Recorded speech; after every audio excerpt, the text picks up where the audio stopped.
আসসালামু আলাইকুম। কেমন আছো সবাই? আশা করি সবাই ভালো আছো। গ্র্যাভিটি স্কুল অফ সায়েন্সের আজকের ক্লাসে আমি আছি ইমরান হোসেন। গুণগত রসায়ন অধ্যায়ের ধারাবাহিক লেকচারে আজকে আমরা পড়ব তড়িৎচুম্বকীয় রশ্মির বৈশিষ্ট্য। তড়িৎচুম্বকীয় রশ্মির বৈশিষ্ট্য এখন আমরা একটা ছকের সাহায্যে এগুলা খুব গুছানো ওয়েতে পড়ার চেষ্টা করব। প্রথমেই কিছু তড়িৎচুম্বকীয় রিলেটেড আমরা রাশির কথা লিখে রাখছি। প্রথমেই তরঙ্গ দৈর্ঘ্য বা ওয়েভলেন্থ, কম্পাঙ্ক বা ফ্রিকোয়েন্সি, তারপর তরঙ্গ সংখ্যা এবং কোয়ান্টাম শক্তি ইত্যাদি আমরা লিখে রাখছি এবং এদের পরিচয়গুলাও লেখা আছে। আসো দেখি প্রথমেই আমরা তরঙ্গ দৈর্ঘ্য জিনিসটা কি।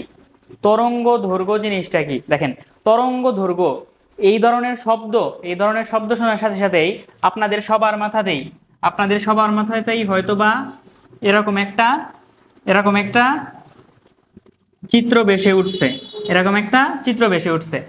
হোপফুলি এরকম একটা চিত্র ভেসে উঠছে। এখন দেখেন এখানে বলছে তরঙ্গের দুটি চূড়া বা দুটি খাদের মধ্যবর্তী দূরত্বই তরঙ্গ দৈর্ঘ্য। এটা একটা তরঙ্গ, এই তরঙ্গের দুটি খাদ, এই যে খাদের যে মধ্যবর্তী দূরত্ব বা দেখেন এই দুটো হলো চূড়া বা শীর্ষ বা দুটি শীর্ষর যে মধ্যবর্তী দূরত্ব, এটাকে আমরা বলবো তরঙ্গ দৈর্ঘ্য। আর এই দূরত্বটা অবশ্যই দুইটা সমান হবে, দুইটা চূড়ার যে দূরত্ব হবে দুইটা খাদেরও ঠিক একই দূরত্ব হবে, আর এই দূরত্বকে আমরা বলবো তরঙ্গ দৈর্ঘ্য। আচ্ছা, তারপরে হলো কম্পাঙ্ক। কম্পাঙ্ক জিনিসটা কি? কম্পাঙ্ক হলো তরঙ্গ গঠনকারী কণা একক সময়ে বা প্রতি সেকেন্ডে যতবার স্পন্দিত হয় বা কম্পিত হয় বা তরঙ্গায়িত হয়। তাহলে কম্পাঙ্ক কি? তরঙ্গ গঠনকারী কণা প্রতি সেকেন্ডে যতবার স্পন্দিত হয়। এরপরে তরঙ্গ সংখ্যা, এই টার্মটা হয়তো আপনাদের কাছে একটু নতুন। তরঙ্গ সংখ্যা জিনিসটা কি? তরঙ্গ সংখ্যা হলো প্রতি একক দূরত্বে, একটু খেয়াল রাখবেন, প্রতি একক দূরত্বে যতটি তরঙ্গ থাকে। তরঙ্গ সংখ্যা বলতে আমরা কি বুঝবো? প্রতি একক দূরত্বে যতগুলা তরঙ্গ থাকবে। এরপরে কোয়ান্টাম শক্তি। দেখেন শক্তি তো আমরা জানি যে শক্তি হলো কাজ করার সামর্থ্য, আমরা ফিজিক্সে ছোটবেলায় পড়ছি শক্তি মানে কাজ করার সামর্থ্য এরকম। তবে আমরা এখন যেখানে কোয়ান্টাম লেভেলের একদম অণুপরমাণু নিয়ে ডিল করতেছি, তখন যে শক্তি নিয়ে আলোচনা করবো আমরা সেই শক্তিটা হবে কোয়ান্টাম শক্তি। এখানে বলা হয়েছে ইলেকট্রন বিচ্ছিন্নভাবে যে নির্দিষ্ট পরিমাণ শক্তি শোষণ বা বিকিরণ করে। এখন কেন এরকম বলা হইলো? আমরা জানি ইলেকট্রন চাইলেই তার ইচ্ছা মতো যে কোনো শক্তি শোষণ বা বিকিরণ করতে পারে না। ইলেকট্রন শক্তি বা শোষণ বিকিরণ করার জন্য একটা নির্দিষ্ট পরিমাণ বা তার সরল গুণিতকের সমান শক্তি শোষণ বা বিকিরণ করতে হয়। আর এই টপিকটা আমরা পড়বো ফিজিক্স সেকেন্ড পার্টে, চার্জের কোয়ান্টায়ন। ছোট করে আমি একটু লিখে দেই, এই টপিকটা আমাদের পরবর্তীতে আমরা ফিজিক্সে পড়বো চার্জের কোয়ান্টায়ন। চার্জের কোয়ান্টায়ন এই নামে আমরা পরবর্তীতে এই টপিকটা পড়ব। এখন আসি, হোপফুলি আপনারা সবগুলার পরিচয় খুব ভালো মতো বুঝতে পারছেন। এখন আমরা দেখব এদের সংকেতগুলা। আমরা জানি, সকলেই জানি, তরঙ্গ দৈর্ঘ্যকে আমরা ল্যামডা দ্বারা প্রকাশ করি এবং কম্পাঙ্ককে আমরা নিউ দ্বারা প্রকাশ করি। আগে হয়তোবা আপনারা এ যাবৎকালে যখন আমরা ছোট ক্লাসে ছিলাম তখন কম্পাঙ্ককে আমরা ছোট হাতের এফ দ্বারা প্রকাশ করতাম, কিন্তু এখন আমরা কম্পাঙ্ককে বেশিরভাগ সময়ে নিউ দ্বারা প্রকাশ করব। এবং এরপরে আছে আমাদের তরঙ্গ সংখ্যা। তরঙ্গ সংখ্যাকে আমরা প্রকাশ করব নিউ বার। এবং আমরা সকলেই জানি শক্তিকে আমরা ই দ্বারা প্রকাশ করি, এনার্জি। এখন এদের গাণিতিক সম্পর্ক আমরা জানবো ল্যামডার পার্সপেক্টিভে, মানে ল্যামডার সাপেক্ষে বাকিগুলার আমরা গাণিতিক সম্পর্ক নির্ণয় করব। এখন দেখি, আমরা সকলেই জানি nu is equal to c by lambda, এবং ল্যামডা বার এটা একটু হয়তো আপনাদের কাছে নতুন, একটু খেয়াল রাখবেন। Lambda bar is equal to 1 by lambda. Lambda bar is equal to 1 by lambda.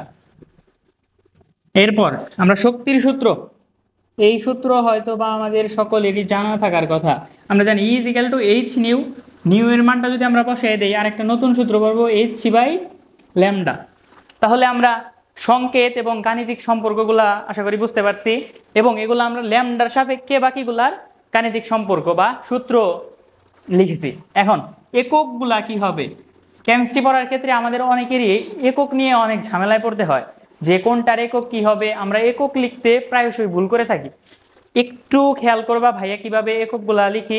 দেখেন, প্রথমে আমরা ল্যামডার একক কি হবে, ল্যামডার একক কি হবে দেখেন, এখানে আমরা লিখে রাখছি ল্যামডা মানে একটা দূরত্ব। যাই হোক, একটা দূরত্ব। ল্যামডা মানে কি? দূরত্ব। তাহলে দূরত্বের একক কি হয় আমরা সকলেরই জানার কথা।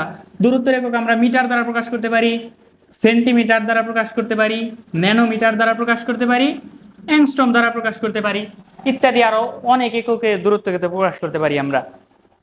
তাহলে ল্যামডার এই ধরনের একক হতে পারে। এরপরে কম্পাঙ্কের একক।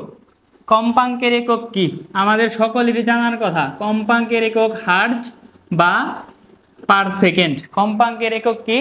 হার্জ বা পার সেকেন্ড। এখন আসি নিউবারের একক কি হবে। দেখেন, নিউবার সমান সমান 1/ল্যামডা। ল্যামডার যে এককে আমরা ল্যামডার মানটা বসাবো, নিউবার কি হবে? তার উল্টো হবে। যদি আমরা মিটার এককে ল্যামডার মান বসাই, ল্যামডা নিউবারের মান হবে, একক হবে মিটার ইনভার্স। যদি সেন্টিমিটারে বসাই তাহলে হবে সেন্টিমিটার ইনভার্স। ঠিক একইভাবে ন্যানোমিটারে বসাইলে ন্যানোমিটার ইনভার্স, অ্যাংস্ট্রমে বসাইলে অ্যাংস্ট্রম ইনভার্স হবে। এবং শক্তির একক আমাদের সকলেরই জানার কথা, আমরা জুল এককে প্রকাশ করব। আমরা সবসময় এসআই এককে প্রকাশ করব, এজন্য আমরা জুল এককটাই বেশি প্রেফার করি আর কি। এখন এগুলা থেকে আমরা একটা ম্যাথমেটিক্যাল প্রবলেম দেখব এবং সেটা সলভ করার চেষ্টা করব। আচ্ছা, এখন আমরা এই রিলেটেড একটা ম্যাথমেটিক্যাল প্রবলেম লিখে রাখছি এবং সেটা সলভ করার চেষ্টা করব। দেখো, এখানে প্রশ্নে বলা হয়েছে একটি তড়িৎচুম্বকীয় রশ্মির তরঙ্গ দৈর্ঘ্য, একটি তড়িৎচুম্বকীয় রশ্মির তরঙ্গ দৈর্ঘ্য 530 ন্যানোমিটার হলে ওই রশ্মির কম্পাঙ্ক, তরঙ্গ সংখ্যা এবং শক্তি নির্ণয় করো। তাহলে আসেন, এখানে কি দেওয়া আছে, এখানে কি দেওয়া আছে, এখানে এখানে দেওয়া আছে ল্যামডা মানে তরঙ্গ দৈর্ঘ্য দেওয়া আছে 530 ন্যানোমিটার। 530 ন্যানোমিটার দেওয়া আছে। আমি আপনাদের বলছিলাম যে কোনো ম্যাথ করার ক্ষেত্রে, যে কোনো ম্যাথ করার ক্ষেত্রে আমরা এককগুলা এসআই এককে নিয়ে করার চেষ্টা করব। কি করব? সবসময় এসআই এককটা ইউজ করার চেষ্টা করব। তাহলে ন্যানোমিটার থেকে আমরা মিটারে নিলে কি হবে? 530 ইন্টু 10⁻⁻9, 10⁻⁹ গুণ হবে, এটা কি এককে হয়ে যাবে? এটা হবে মিটার এককে হবে, মিটার হবে, মিটার এককে হবে। আমরা জানি 1 ন্যানোমিটার সমান সমান মানে 1 মিটার সমান সমান 1 মিটার সমান সমান 10⁻⁹ ন্যানোমিটার। তাহলে এখানে গুণ হবে। এখন প্রথমে আমরা বের করব, প্রথমে আমরা কি বের করব? কম্পাঙ্ক বের করব। কম্পাঙ্ক বের করব। আমরা জানো কম্পাঙ্ক নিউ দ্বারা প্রকাশ করতাম এবং মাত্র আমরা করছি নিউ সমান সমান সি বাই ল্যামডা, নিউ সমান সমান সি বাই ল্যামডা। এখন আলোর বেগ সি সমান সমান 3 × 10⁸ মিটার পার সেকেন্ড। এটা আমাদের সকলেরই জানা থাকার কথা। তাহলে মানগুলো আমরা একটু বসাই দেই। মানগুলো বসাই দিলে 3 × 10⁸ এবং ল্যামডার মান আমরা মিটার এককে বসাবো 530 × 10⁻⁹ মিটার। এবং একক কি হবে দেখেন, একক হবে হার্জ বা পার সেকেন্ড। এখন এটা যদি আমরা একটু ক্যালকুলেটরে ক্যালকুলেশন করার চেষ্টা করি, 3 × 10⁸ ডিভাইডেড বাই,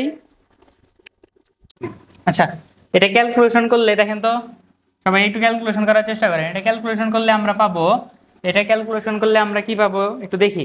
এটা ক্যালকুলেশন করলে আমরা পাবো 3 × 10⁵ ডিভাইডেড বাই 5 তো এটা আসে 5.66 × 10⁻14। এখন এককটা কি লিখবো আমরা? একক লিখবো হার্জ বা পার সেকেন্ড। এখন এরপরে আমরা নির্ণয় করব। দেখেন বলছে তরঙ্গ সংখ্যা বা নিউবার। এখন নিউবারের ইকুয়েশন কি হবে? আমরা মাত্র পড়ছি নিউবার = 1/ল্যামডা। নিউবার = 1/ল্যামডা। আমরা ল্যামডার মানটা বসাই দেই 1/ল্যামডার মান আমরা মিটার এককে বসাবো 10⁻⁹ মিটার। এখন এটা ক্যালকুলেশন করলে আমরা কি পাবো? দেখো সবাই ক্যালকুলেশন করবেন, সবাই ক্যালকুলেটর চাপবেন। এটা হয় 1.87 ইন্টু 10⁶, 1.87 ইন্টু 10⁶। এখন 1.86 ইন্টু 10⁶, এখন এককটা কি হবে দেখেন, একটু খেয়াল করেন। আমরা ল্যামডার একক বসাইছিলাম মিটারে, তাহলে নিউবার তরঙ্গ সংখ্যার একক হবে পার মিটার। বুঝতে পারছি? এখন এখন আমরা নির্ণয় করব শক্তি। Is equal to H nu বা এইচ সি বাই ল্যামডা। তাহলে আমরা মানটা বসাই দেই। আমরা জানি প্লাঙ্ক ধ্রুবকের মান কত, সবাই মুখস্থ করবেন 6.626 ইন্টু 10⁻³ এসআই এককে অবশ্যই। আর আলোর বেগ 3 ইন্টু 10⁸, এবং ল্যামডার মানটা আমরা মিটার এককে বসাবো, মানে এসআই এককে 530 ইন্টু 10⁻৯ মিটার। দেখেন এটা ক্যালকুলেশন করেন সবাই, এবং দেখি ক্যালকুলেশন করলে কত আসে।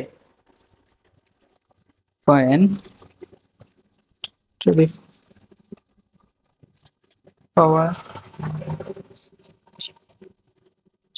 বাই 530 পাওয়ার 9। আচ্ছা, এটা ক্যালকুলেশন করলে আমরা পাইতেছি 3.75 ইন্টু 10⁻19, 3.75 ইন্টু 10⁻19। এককটা অবশ্যই জুল হবে। তাহলে আশা করছি ম্যাথটা তোমরা সবাই বুঝতে পারছো। তো আজকের ক্লাস এ পর্যন্তই। ভালো থাকো সবাই, আসসালামু আলাইকুম।